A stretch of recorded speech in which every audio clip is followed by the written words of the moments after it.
नमस्कार साथियों, स्वागत है आपका आपके अपने यूट्यूब चैनल अचीवर एकेडमी पर।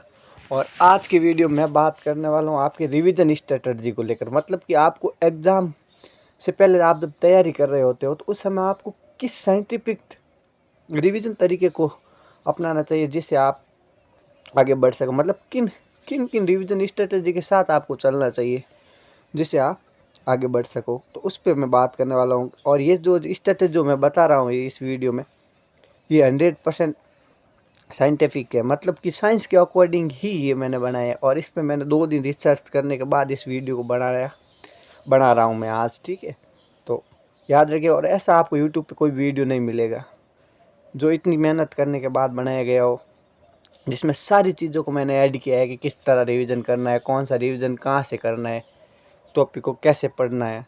तो वीडियो को अंत तक ज़रूर देखिएगा और ये आपके लिए ज़रूर हेल्पफुल होगा। ठीक है, तो बात करते हैं आपकी जो बेस्ट साइंटिफिक रिवीजन स्ट्रेटेजी कौन सी है। वो चाहे आप किसी भी एग्जाम की तैयारी करो, ये स्ट्रेटेजी आपके हर एग्जाम में काम करेगी। मतलब प्रॉपर रिवीजन कैसे करते हैं, रिवीजन करने की सही मेथड क्या है रिवीजन करने का, उस पर बात करेंगे इस वीडियो में। ठीक है, जो कि बहुत कम लोग जानते हैं। आपको पता है बहुत कम लोगों को ये पता है कि रिवीजन कैसे किया जाता है, उसी पे बात करेंगे हम आज।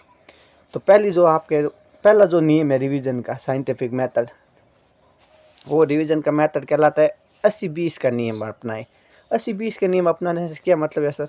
80-20 का नियम आपको क्या कहता है? 80% समय आपने जब एक बार सिलेबस पूरा कर लिया है किसी का भी, या किसी सब्जेक्ट को भी ख़त्म कर लिया, तो उसका उस सब्जेक्ट को आप वापस नए टॉपिक के लिए तो आपको 20% समय ही देना है। ठीक है, और जो 80% समय वो आपको रिवीजन में देना है।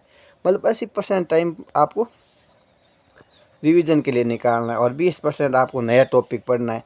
क्योंकि अगर आप किसी टॉपिक का अगर दोहराव नहीं करोगे, मतलब कि उसको अगर वापस रिवाइज नहीं करोगे, तो आप उसको भूलते चले जाओगे और फिर वहीं पे आके खड़े हो जाओगे 1 महीने बाद जहाँ से आपने शुरुआत की। तो ऐसा नहीं करना। ठीक है, आपको टॉपिक को पीछे से रिवीज करते चलना है और आगे नया 20% या 30% समय नए टॉपिकों को देना है एक बार शुरुआत करने के बाद। ये आपका पहला नियम है रिवीजन का। दूसरा नियम आपका है, वो कहलाता है stage revision formula. Stage revision formula क्या है? स्टेप या स्टेज रिवीजन फार्मूला। तो ये क्या कहलाता है? ये फार्मूला आपको क्या कहता है? ये भी एक साइंटिफिक मेथड है। ये भी कहता है कि आपको जैसे आपको रिवीजन करना है, तो आपको किसी भी टॉपिक को आपने आज पढ़ा, तो उसका आपका पहला रिवीजन अगले 24 घंटे के अंदर हो जाना चाहिए। मतलब 24 घंटे के अंदर एक बार आप उस टॉपिक को पूरा सरसरी निगाहों से देख लेना है। ठीक है, दूसरा जो आपको वो करना है, वो आपको 7 दिन के अंदर करना है। मतलब कि अगले 7 दिन में आपको उसी टॉपिक का, मतलब सप्ताह में जो जो पढ़ा उसका एक रिवीजन आपको पूरा कर लेना है। क्योंकि अगर सप्ताह में एक बार रिवीजन करोगे तो वो सारी चीज़ें आपके दिमाग में रहेगी। इसके लिए आपको क्या करना है? तो आपको इसके लिए सप्ताह के एक दिन, आप चाहे संडे को डिसाइड कर सकते हो। ठीक है, तो एक दिन को आपको अपने पूरे सप्ताह का रिवीजन के लिए डिसाइड करके रखना है। कहाँ सा उस दिन मैं अपना पूरा रिवीजन करूँगा जो भी मैंने अभी तक पढ़ा है। और तीसरा जो कहलाता है वो है, तीसरा जो रिवीजन मेथड है वो आपको 30 दिन के भीतर, यानी 1 मंथ के अंदर आपको जो चीज़ें आपने महीने भर पढ़ी है उनका पूरा रिवीजन एक साथ कर लेना है। ये फार्मूला जो कहता है, इस फार्मूले से क्या होगा कि आपका एक तो पूरा सिलेबस का रिवीजन महीने में एक बार हो जाएगा कंप्लीट, और आपको लंबे समय तक चीज़ें याद रखने में ये क्या करेगा? मदद करेगा। ठीक है, तो ये आपको लंबे समय तक याद करने में मदद करेगा। अब आपको तीसरी जो कहता है वो कहता है एक्टिव रिकॉल टेक्निक। अब एक्टिव रिकॉल टेक्निक क्या होता है? मतलब एक्टिव रिकॉल टेक्निक का मतलब ये होता है कि आप सिर्फ पढ़ते वक्त पढ़े ही नहीं केवल। ठीक है, मतलब जो टॉपिक आप पढ़ रहे हो उस टॉपिक से पिछले वर्ष कैसे क्वेश्चन आए, या क्वेश्चन क्या बन सकता है कि इस टॉपिक में, मतलब कहाँ से क्वेश्चन आ सकता है एग्जाम में, उसको ज़रूर देखें। इसके लिए आपके टीचर तो है ही हैं वो जो आपकी हेल्प कर रहे हैं। इसके अलावा खुद से भी सवाल पूछे, खुद से भी प्रश्न पूछे कि इस टॉपिक से यहाँ से ये पढ़ा है तो यहाँ से ये क्वेश्चन आपको पूछा जा सकता है। तो उसका ध्यान रखते हुए आपको क्या करनी है? स्टडी करनी है। ठीक है, ये आपका तीसरा मेथड, मतलब एक्टिव रिकॉल टेक्निक। मतलब आपको पैसिव होकर लर्निंग नहीं करनी, एक्टिव लर्निंग को अपनाओ जिससे कि तुम आगे बढ़ सको। ठीक है, और चौथा जो है आपको है वो mind map of short notes बनाए, मतलब कि रिवीजन के लिए बहुत ज़रूरी होता है।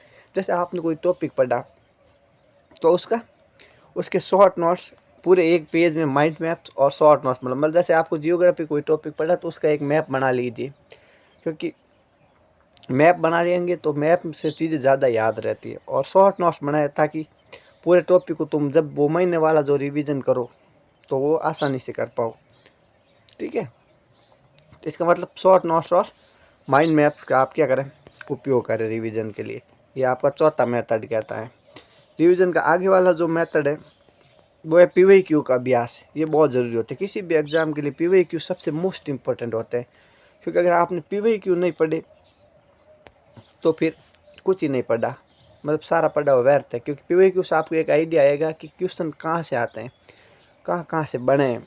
तो हर एक टॉपिक को ख़त्म करने के बाद उसके 10-15 क्वेश्चन जितने भी पिछले एग्ज़ाम में आए हुए हैं, जिसकी भी आप तैयारी कर रहे हो, तो उन पीवाईक्यू का आप क्या करें, एक बार रिवीजन ज़रूर करें। मतलब पीवाईक्यू को ज़रूर पढ़ें, जिससे आपको एक आइडिया लग जाए कि यहाँ से क्वेश्चन उठाता है एग्जामिनर, बोर्ड यहाँ से क्वेश्चन बनाता है और यहाँ से पूछते हैं, जिससे आपके गलत होने के चांसेस बहुत कम रह जाएंगे। और कई बार ऐसा होता है कि पीवाईक्यू वापस रिपीट होते हैं, तो उसमें भी आपको इससे हेल्प मिलेगी, ठीक है। अब आपको छठा मेथड जो है वो है पोमोडोनो टेक्निक। ये टेक्निक क्या कहती है, ये टेक्निक कहती है आपको लगातार रोबोट की तरह नहीं पढ़ना है, ठीक है। ये टेक्निक कहती है आपको लगातार रोबोट की तरह या मशीन की तरह नहीं पढ़ना है। तो पढ़ते वक्त क्या करना है, तो पढ़ते वक्त आपको 1 घंटे को 2 शेड्यूल में बांट दीजिए, 25-25 मिनट के। मतलब 25 मिनट पढ़े और उसके बाद आपको 5 मिनट का एक छोटा सा ब्रेक ले लेना है, ठीक है। 5 मिनट पानी पी लो वगैरह, पानी चाय कुछ भी पीना है तो पी लो। उसके बाद वापस अगले 25 मिनट और पढ़ना है उस टॉपिक से। इससे आपका फोकस बढ़ेगा, ठीक है। और ऐसी 4 साइकिल आपने पूरी कर ली, मतलब 4 साइकिल पूरी कर ली, मतलब 4 बार 25-25 मिनट पढ़ लिए, तो इसका मतलब आपने 2 घंटे स्टडी कर ली, ठीक है। 2 घंटे का टाइम आपने निकाल दिया। उसके बाद आपको 2 घंटे पढ़ लिए, तो उसके बाद आपको 20 मिनट का ब्रेक लेना है बड़ा। और उस ब्रेक में करना क्या है, उस ब्रेक में आपको केवल इतना करना है कि आपको मोबाइल नहीं देखना है, ठीक है। सबसे ज़रूरी बात, आपको बाहर जाके घूम के आ सकते हो तो, या कुछ खाना हो तो खा सकते हो। तो ये कहलाती है आपकी पोमोडोनो टेक्निक। और साथ ही स्लाइड में जो आपका सातवां जो नियम है वो कहलाता है morning night revision method. Morning night revision का मेथड है मतलब रात में आप छोटे टॉपिक का रिवीजन करो। मतलब जो टॉपिक आपने पहले दिन पढ़ा है या फिर सुबह पढ़ा है तो उसका एक बार छोटे छोटे टॉपिक का रूप में रिवीजन करो, ताकि और सुबह उठते ही आपको क्या करना, सुबह उठते ही आपको जो टॉपिक पहले पढ़ा है उनका एक बार शॉर्ट रूप में सरसरी निगाह से आधा घंटा 20 मिनट उनको देख लेना है, जिससे जिससे आपकी मेमोरी क्या होगी, रिइंफोर्समेंट होगी। इसका मतलब है कि आपकी मेमोरी को ये तेज़ करने में क्या करेगा, हेल्प करेगा, ठीक है। तो इस टेक्निक को भी अपनाओ कि नाइट मॉर्निंग रिवीजन शेड्यूल क्या होता है, मतलब छोटे टॉपिकों का रात में रिवीजन करें और उसी टॉपिक का सुबह उठते ही एक बार 15-20 मिनट में ज़रूर देख लें। इस टेक्निक को अगर आप अपनाओगे तो आपको मतलब ज़रूर फ़ायदा होगा, बहुत ज़्यादा फ़ायदा होगा, ठीक है। और आखिर जो है वो है लास्ट जो आपका जो नियम है रिवीजन का वो है रियलिस्टिक शेड्यूल बनाएं। मतलब रियलिस्टिक शेड्यूल का मतलब ये होता है ऐसा शेड्यूल नहीं बनाना है कि 2 से 4 घंटे ये पढ़ूंगा, 4 से 6 ये पढ़ूंगा, 5 से 7 ऐसे पढ़ूंगा। ये वाला शेड्यूल आपको नहीं करें, क्योंकि आप एक साइकिल में बंद के नहीं रह सकते, क्योंकि आप मानव है और बीच में कोई काम हो जाए किसी टाइम पे तो आप उस टाइम नहीं पढ़े तो फिर आपका वो पूरा दिन खराब हो जाएगा। तो रियलिस्टिक शेड्यूल बनाए, मतलब ऐसा शेड्यूल बनाए किसी टाइम टेबल में बंद के नहीं बनाए, ठीक है। छोटे छोटे टारगेट बनाए। छोटे छोटे टारगेट का मतलब है कि जैसे आपने आज 3 टॉपिक डिसाइड कर लिए कि आज मैं इन 3 टॉपिकों को कवर करूँगा, तो फिर आप जैसे उन 3 टॉपिकों को कवर करोगे आपका कॉन्फिडेंस बढ़ता चला जाएगा, मतलब कॉन्फिडेंस बढ़ेगा कि हाँ आज का अपना काम पूरा हो गया। तो रियलिस्टिक शेड्यूल बनाए, मतलब ऐसा शेड्यूल बनाए जिनको आप फॉलो कर पाओ। ऐसा नहीं बनाया कि आज मुझे 15 घंटे ही पढ़ना है, ये संभव नहीं है, अब मशीन नहीं है, ठीक है। तो ऐसा अगर तुम शेड्यूल बनाओगे तो फिर ज़रूर सफल होगे। ये तो थे 8 साइंटिफिक मेथड थे जो आपको रिवीजन टेक्निक में आपको हेल्प करेंगे। और ऐसा वीडियो आपको नहीं मिलेगा, कहीं नहीं मिलेगा यूट्यूब पे, ठीक है। और लास्ट में इस जो मैंने बताया उन सब का एक समरी, मतलब शॉर्ट समरी बहुत ज़रूरी होती है, जिससे तुम समझ पाओ कि हाँ ये, तो उसका एक फ्लो चार्ट भी मैंने बनाया है, तो उस फ्लो चार्ट को भी आप देख सकते हो एक बार। इस फ्लो चार्ट ये क्या कह रहा है देखो, इस रिवीजन फ्लो चार्ट में क्या कह रहा है, पहले आपको अपना पूरा अध्ययन पूरा करना है, उसके बाद पहला रिवीजन एक दिन बाद करना है, ठीक है।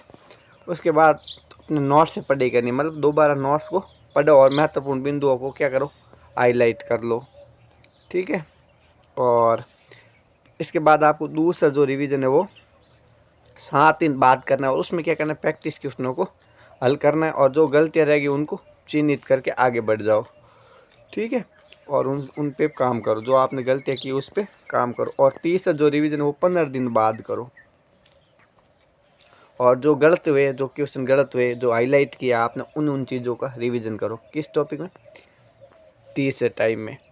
और अंतिम रिवीजन आपको एग्ज़ाम से 2-3 दिन पहले करके ज़रूर जाना है, और फिर आत्म मूल्यांकन करें, और उसके बाद परीक्षा दे दीजिएगा, आपको सफलता ज़रूर मिलेगी, ठीक है। तो ये था आपका आज का वीडियो, जो कि ये बता रहा था कि तुम्हें साइंटिफिक तरीके से रिवीजन कैसे करना है। वीडियो अगर पसंद आया तो लाइक करिएगा, चैनल को सब्सक्राइब करिएगा ऐसे ही और वीडियो के लिए। Thank you